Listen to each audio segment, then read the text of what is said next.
வணக்கம். நான் உங்கள் சிவா பேசுகிறேன். இன்றைக்கி தேதி 12 மே 2024. நான் வந்து இங்கே யூகேல எனக்கு இப்போ ஒரு பெண் குழந்தை பிறந்தாங்க. நான் இந்திய குடியுரிமை வச்சுருக்கேன். என்னோடய மனைவி இந்திய குடியுரிமை வச்சுருக்காங்க. இந்த பெண் குழந்தைக்கு வந்து நான் எப்படி இந்திய பிறப்பு சான்றிதழும் இந்திய கடவுச்சீட்டும் வாங்குறது அப்படிங்கிறத சொல்லணும்னு நினைக்கிறேன். ஏன்னா நான் கற்றுக்கிட்டதை சொல்லணும்னு நினைக்கிறேன். நான் எப்படி பண்ணேன்னு இப்போ எனக்கு வந்து இந்திய பிறப்பு சான்றிதழ் கிடச்சிருச்சு என்னோட குழந்தைக்கு. ஆனால் இன்னும் கடவுச்சீட்டு ஒன்றும் கிடைக்கல. ஆனால் வந்துடும். இது ரெண்டுமே ஒரே நேரத்தில் அப்ளை பண்ணிக்கலாம் ஆன்லைன் மூலமாகவே. அதுக்கு முதல்ல உங்களுக்கு தேவையானது என்னென்னா, நீங்கள் வந்து உங்கள் குழந்தை பிறந்த உடனே யூகேயில் வந்து நீங்கள் உங்களோட கவுன்சிலில் எங்கே வந்து பர்த் சர்டிஃபிகேட் அப்ளை பண்ண முடியுன்றதை கேட்டுட்டு நீங்கள் இமீடியட்டாக அதை அப்ளை பண்ணிடுங்க. அடுத்த நாளே நீங்கள் போய் அப்ளை பண்ணிக்கலாம். அதோட ப்ரொசீஜர் நீங்கள் உங்களோட ஹாஸ்பிட்டலே சொல்லுவாங்க, குழந்தை பிறந்த ஹாஸ்பிட்டலே சொல்லுவாங்க. குழந்தை அதுக்கு தேவையில்லை, அப்பாவோ அம்மாவோ இருந்தால் போதும், அவங்களோட கன்சென்ட் இருந்தால் போதும். நீங்கள் போய் அப்ளை பண்ணி பர்த் சர்டிஃபிகேட் அப்போவே உங்களுக்கு கையில் அச்சடித்து கொடுத்துருவாங்க. எனக்கு 11 பவுண்டு வாங்கினாங்க அந்த பர்த் சர்டிஃபிகேட்டுக்கு. அது யூகே பர்த் சர்டிஃபிகேட்டு. அந்த பர்த் சர்டிஃபிகேட்டில் வந்து சிஸ்டம் நம்பர்னு ஒன்று இருக்கும். அந்த நம்பர் தான் வந்து அதை வச்சு தான் நீங்கள் வந்து இந்திய பர்த் சர்டிஃபிகேட் நீங்கள் வாங்க முடியும். அதை நீங்கள் மிஸ் பண்ணிடக்கூடாதுன்னா அதுதான் ரெஃபரன்ஸாக நீங்கள் வந்து இந்திய பர்த் சர்டிஃபிகேட் வாங்குறதுக்கும் இந்திய பாஸ்போர்ட் வாங்குறதுக்கும் அது உங்களுக்கு உதவி செய்யும். இப்போ உங்கள் கையில் இப்போ பர்த் சர்டிஃபிகேட் வந்ததுக்கப்புறம் யூகே பர்த் சர்டிஃபிகேட் வந்ததுக்கப்புறம் நீங்கள் என்ன பண்ணணுன்னா, இந்த வெப்சைட்டுக்கு போகணும். இந்தியா சிட்டிசன்ஷிப்ஸ் ஆன்லைன்கிற இந்த வெப்சைட்டுக்கு போய் கீழே வாங்க. செக்ஷன் 4ன்னு இருக்கும், registration of birth of minor at. இந்த இதை செலக்ட் பண்ணிக்கோங்க. சிட்டிசன்ஷிப் ஆக்ட் 1995 செலக்ட் பண்ணிக்கோங்க. இது எல்லாமே உங்களுக்கு பார்த்தாலே புரியும். Initiate application, modify application, print application, document upload, online payment, ஸ்டேட்டஸை. இதை ஃப்ளோ நீங்கள் கரெக்டாக பண்ணிங்கன்னா ஒரே இதில் முடிச்சிடலாம். அதனால் இனிஷியேட் அப்ளிகேஷன் நீங்கள் முதல்ல போவீங்க, சரிங்களா? இனிஷியேட் அப்ளிகேஷன் போய்க்கோங்க. இனிஷியேட் அப்ளிகேஷன் போனதுக்கப்புறம் உங்களோட குழந்தையோட முழு பெயர், சர்நேமையும் சேர்த்து நீங்கள் போடுங்க. இப்போ பாஸ்போர்ட்டில் கிவன் நேம், சர்நேம், ஸோ அது ரெண்டையும் சேர்த்து என்ன நீங்கள் வேணும்னு நினைக்கிறீங்களோ அதை நீங்கள் போட்டுக்கோங்க.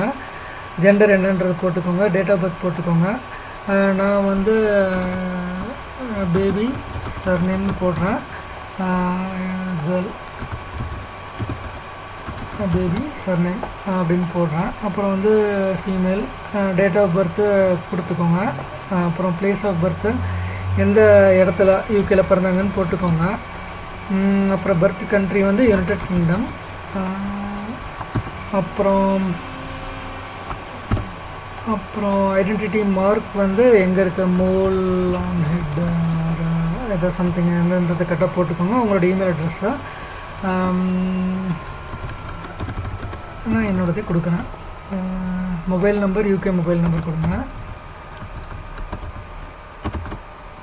ரெண்டாவது நம்பர் நான் தர விரும்பலை, நான் என்னோடதே கொடுக்குறேன். 7435390010. Is father Indian citizen. Yes. Name உங்களோட பேர் கொடுத்துக்கோங்க.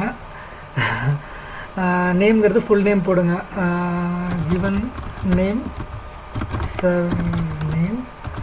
அப்புறம் ஆக்குபேஷன், என்ன ஆக்குபேஷனோ நீங்கள் செலக்ட் பண்ணிக்கோங்க. Citizenship by India by birth நான். அப்புறம் அவ்வளோதான், அது தேவையில்லை. அப்புறம் இதெல்லாம் தேவையில்லை. Passport country India. Mother given name, surname போட்டுக்கோங்க. ஆக்குபேஷன் போட்டுக்கோங்க. ஹவுஸ் ஒய்ஃப் அந்த மாதிரிலாம் இது பண்ணுறாங்க, ஒர்க் பண்ணாங்க போட்டுக்கோங்க. பை பர்த்னால் வேறு எதுவும் தேவையில்லை. அப்புறம் பாஸ்போர்ட் நம்பர் கேட்குறாங்க, அதுவும் போட்டுக்கோங்க, இங்கேயும் போட்டுக்கோங்க. அப்புறம் அப்ளிகேஷன் ஃபோட்டோ வந்து அவன் சொல்கிறான் பாருங்கள், 50 KB இருக்கணும், பேரண்ட் சிக்னேச்சரு 50 KB இருக்கணும்னா அதுக்கான ஃபைலை நீங்கள் செலக்ட் பண்ணிக்கோங்க. நான் வந்து ஃபைலை நான் செலக்ட் பண்ணுறேன். அப்புறம் வந்து இந்த கேபிட்டல் கோடை அடிச்சுக்கோங்க. சேவ் கொடுத்தீங்கன்னா country okay, passport country India. Save கொடுத்துக்கோங்க. இப்போ உங்களுக்கு இந்த அப்ளிகேஷன் ஐடின்னு ஒன்று ஜென்ரேட் ஆகிருக்கும். இதை வச்சு நீங்கள் மாடிஃபை அப்ளிகேஷன் மூலமாக திரும்ப நீங்கள் லாகின் பண்ணிக்கலாம். இதை நான் எதுக்கும் நான் நோட் பண்ணி வைக்கிறேன். அப்புறம் நெக்ஸ்ட்டுக்கு போகலாம்.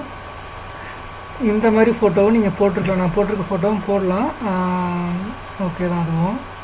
அதுக்கப்புறம் நீங்கள் அடுத்து நெக்ஸ்ட்டு கொடுங்க. நெக்ஸ்ட்டு கொடுத்தீங்கன்னா டீட்டெயில்ஸாக கரெக்டாக செக் பண்ண சொல்லுவோம். நான் சேம் பிக்சரே இங்கே காட்டுறேன். ஆனால் இங்கே பேரண்ட் சிக்னேச்சர், அவங்களோட சிக்னேச்சர் போடுங்க, ஃபோட்டோ போடுங்க. இதெல்லாம் போட்டு நெக்ஸ்ட்டு கொடுத்தீங்கன்னா டீட்டெயில்ஸ் கரெக்டாக இருக்குன்னு செக் பண்ணி நெக்ஸ்ட்டு கொடுத்தீங்கன்னா என்ன சொல்கிறாங்க, அப்ளிகேஷன் டீட்டெயில்ஸ் ஃபர்தர் எல்லாமே கரெக்டாக இருக்கா. ஓகே, இங்கே ஃபைனல் சப்மிஷன் கொடுங்க. கன்ஃபார்ம். இதுக்கப்புறம் மாடிஃபை பண்ண முடியாது. ஃபைனல் சப்மிஷன் நீங்கள் கிளிக் பண்ணதுக்கப்புறம்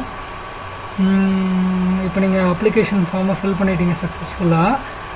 இந்த இடத்துல சிக்னேச்சர் பண்ணணும், ஃபோட்டோ இது, அப்புறம் டவுன்லோட் அப்ளிகேஷன் நீங்கள் பண்ணி வச்சுக்கோங்க. இதை நீங்கள் ஹார்ட் காப்பி எடுத்துக்கணும். இதுக்கப்புறம் நான் உங்களுக்கு என்ன சொல்லுவேன்னா, இந்த ஃபோட்டோ எப்படி நீங்கள் எடுக்கிறதுன்னு நான் சொல்கிறேன். இப்போ நான் எடுத்துருக்க ஃபோட்டோ தப்பான ஃபோட்டோ. ஆக்சுவலாக பாப்பாவோட கண்ணு நம்மளை பார்த்துருக்க மாதிரி இருக்கணும், ஃபுல் சைஸாக இருக்கணும்னு கிடையாது. நேராக கண்ணை பார்த்த மாதிரி இருக்கணும், சிரிச்ச மாதிரி இருக்கணும், காது தெரியணும், அதுதான் மெயின் ரெக்குயர்மெண்ட்டு. வேறு ஒரு சைட் இருக்குது. நீங்கள் இப்போ எங்கேயாவது நீங்கள் போய் ஃபோட்டோ எடுக்க முடியல, பாப்பாவை கூட்டிகிட்டு பண்ணுறதுக்கு உங்களுக்கு கஷ்டமாக இருக்குன்னு வச்சிங்கன்னா, பாப்பாவை இதே மாதிரி ஃபுல் சைஸாக நேராக பார்க்குற மாதிரி ஒரு ஃபோட்டோ எடுத்துக்கோங்க. எடுத்துகிட்டு இந்த ஒரு சைட் இருக்குது,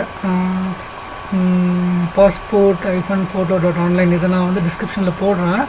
இந்த சைட்டில் போய் இதே மாதிரி ஃபுல் சைஸ் ஃபோட்டோ பாப்பாவை எடுத்ததை நீங்கள் இதில் அப்லோட் பண்ணுங்கள். காது தெரிகிற மாதிரி அப்லோட் பண்ணி நீங்கள் பேமெண்ட் பண்ணதுக்கப்புறம் உங்களுக்கு வந்து டவுன்லோட் பிரிண்டபிள் விஷயம் அவன் தருவான். வித்தின் 3 ஒர்க்கிங் டேஸ் உங்களுக்கு அது டெலிவர் ஆகிரும், ஃபோட்டோவும் உங்களுக்கு. இப்படி நீங்கள் பண்ணிங்கன்னா உங்களுக்கு காஸ்ட் எஃபிஷியண்ட்டாக இருக்கும். 19 poundsக்கு 6 photos கிடைக்கும். சரி, நான் மீதியை வந்து நான் மற்ற காணொலியில் நான் சொல்கிறேன், பார்ட் 2 செக்ஷனில் சொல்கிறேன். நன்றி. அப்ளிகேஷனை டவுன்லோட் பண்ணிக்கோங்க. அப்புறம் வந்து இந்த இதில் டாக்குமெண்ட்ஸ் அப்லோட் பெண்டிங்னு வருது பாருங்கள், அதை கிளிக் பண்ணிக்கோங்க. அதை கிளிக் பண்ணிங்கன்னா copy of birth certificate of the child, அதான் யூகேல கொடுத்த பர்த் சர்டிஃபிகேட் கேட்குறாங்க. அப்புறம் பாஸ்போர்ட், 2 பேரண்ட்ஸோட பாஸ்போர்ட்டு கேட்குறாங்க. அப்புறம் மேரேஜ் சர்டிஃபிகேட்டு. ஸோ இந்த டாக்குமெண்ட்ஸ்லாம் நீங்கள் ஒரிஜினல் எடுத்துகிட்டு போகணும். ஓகேங்க, இதை நீங்கள் அப்லோட் பண்ணிவிட்டு முடிச்சிட்டிங்கன்னா இந்த செக்ஷனும் க்ரீனாக மாறிடும். இதுதான் ஃபைனல் ஸ்டெப் இந்த பர்த் சர்டிஃபிகேட் அப்ளை பண்ணுறதுக்கு. நன்றி.